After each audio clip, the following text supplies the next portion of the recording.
Focus గురించి మాట్లాడావు, ఈయన ఫోకస్ అప్పటిని డైవర్ట్ చేశాడు ఈయన మనం. అది కాబట్టి చూడండి ఎంత సులభంగా మనం ఫోకస్ నుంచి పక్కకు తప్పుకోగలము. మన చుట్టూ ఎన్ని విషయాలు ఉంటాయి, మిమ్మల్ని ఫోకస్ నుంచి తీసేయడానికి ఎన్ని ప్రయత్నాలు చేస్తుంటాయి.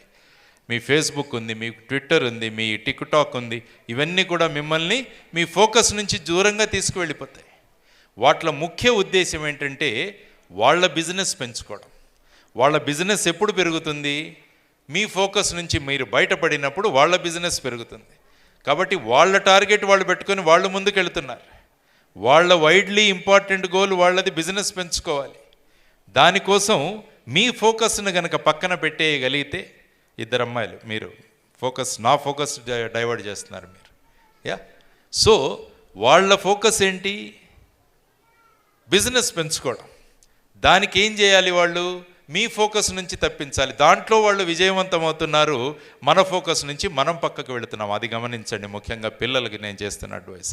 కాబట్టి జీవితంలో ఒక లక్ష్యాన్ని పెట్టుకున్న తర్వాత ఆ లక్ష్య సాధన దిశగా మీరు వెళ్ళాలంటే పెట్టుకోవాల్సిన గోల్, ఆ తర్వాత దాన్ని చిన్న చిన్న స్టెప్స్లో మీరు డివైడ్ చేసి ఏం చేయాలి అని అనుకొని, ఆ తర్వాత ఒక స్కోర్ బోర్డ్ ఒకటి ఏర్పాటు చేసుకొని ప్రతిరోజు ఏ విధంగా నేను ఆ లక్ష్య సాధన దిశలో ఎక్కడి వరకు నేను వెళుతున్నాను అని మీరు అంచనా వేసుకుంటూ, మీరు చేస్తున్న ఈ ప్రగతిని మీకు బాగా కాన్ఫిడెన్స్లో ఉన్న వాళ్ళని ఒక వ్యక్తి సరిపోతుంది, వారితో గనుక ప్రతి వారము డిస్కస్ చేసుకుంటూ వెళ్ళగలిగితే ఏమవుతుందంటే ఖచ్చితంగా మీరు అనుకున్న లక్ష్యం ఏదైతే ఉంటుందో మీరు సాధించగలరు.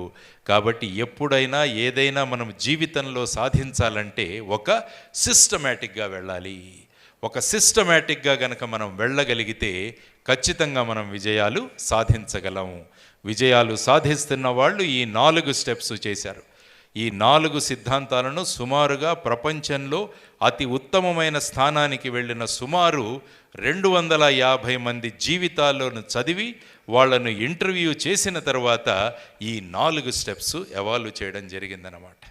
Having a widely important goal wig, తర్వాత హ్యావింగ్ లీడ్ మెజర్స్ అంటారు, అంటే నేను ఏం చేయాలి ముందుకు వెళ్ళడానికి నేను డిసైడ్ చేసుకోవాలి. తరువాత ఒక స్కోర్ బోర్డును ఏర్పాటు